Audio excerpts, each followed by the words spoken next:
So is it a situation? What can create in the near term the most movement on this issue? I mean, is it? I think a number of things. I think people calling. Okay. I think the Poker Players Alliance educating members of the Congress and their staff, and I also think that the pressure from the world community. Here everyone is turning to the net for information, for buying things, for selling things.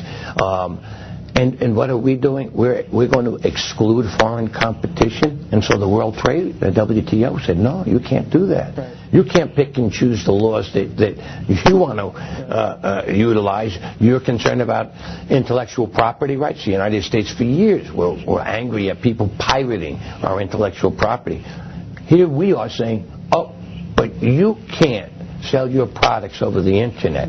Basically, the games and the services that you want. And so we're going to pay, in the fullness of time, if we continue this and don't amend, billions of dollars in sanctions will be hitting us. And so you really feel the WTO decision can have some real teeth and can come and bite us? Absolutely. Okay. In the fullness of time, I think probably in late July you're going to see another decision that comes down, certainly by September, that's going to put this in perspective. And then I think you're going to have these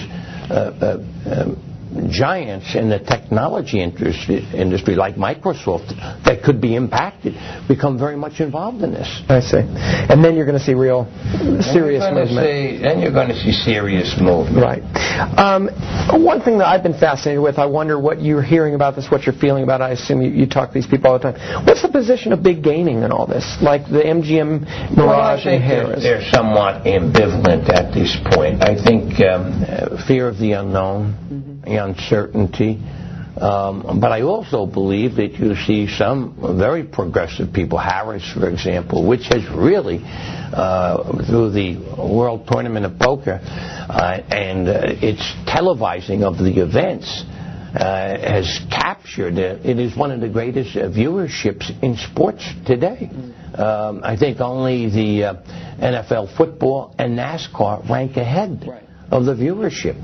And so this is going to continue to grow, and I think as you've seen some embrace this, Harris has begun to embrace it, the fact of the matter is that in the fullness of time they will get behind this. Right now they're ambivalent. I don't think they're anxious to see their turf invaded by the Internet, but it will be. Right. And they'll have to deal with it. And I think they're pretty smart people. They built a great industry. Right. They want to protect it. And I think by protecting, you go into the new kind of technological achievements which will open this market. I could see the day when you'll have tens of thousands of people participating in a World Poker tournament over the Internet. Right. Think about it.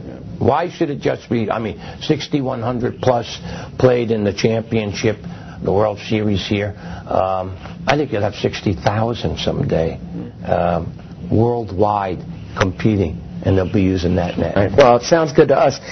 The thing that I am asked the most, I have to ask you, when people come up to me and talk about this issue, timetable.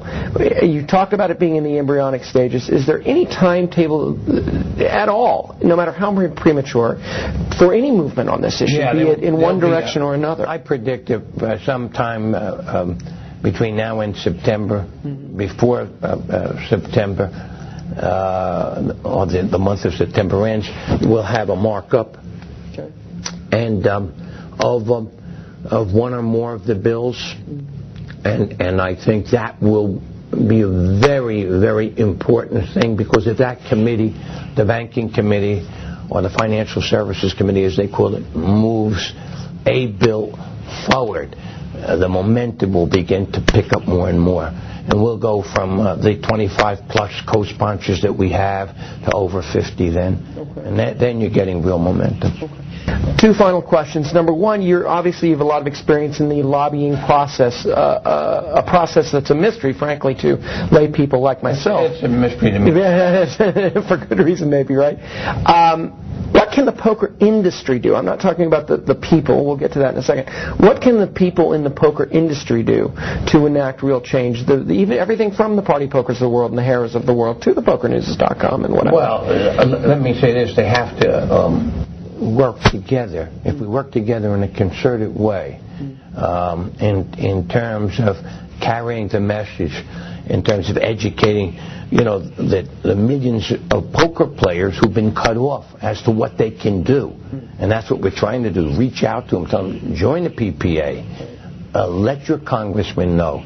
We have to marshal our forces together, and together we're very powerful. And I could see, if we had a concerted industry drive, where you could really bring the numbers up well over 1 million. Right. And then when you've got 1 million people who are lobbying and working and pushing for their rights, and by the way, they're asking for nothing more than to be able to use the internet in their home, to be allowed to play what? Not a bad thing, to be able to play poker. Right. And put the safeguards in there for kids. Right. Cool. Senator D'Amato, we really appreciate your time. Pleasure. Appreciate you joining us. Thank you. Enjoy the rest of your time at the World Series. Absolutely. All right.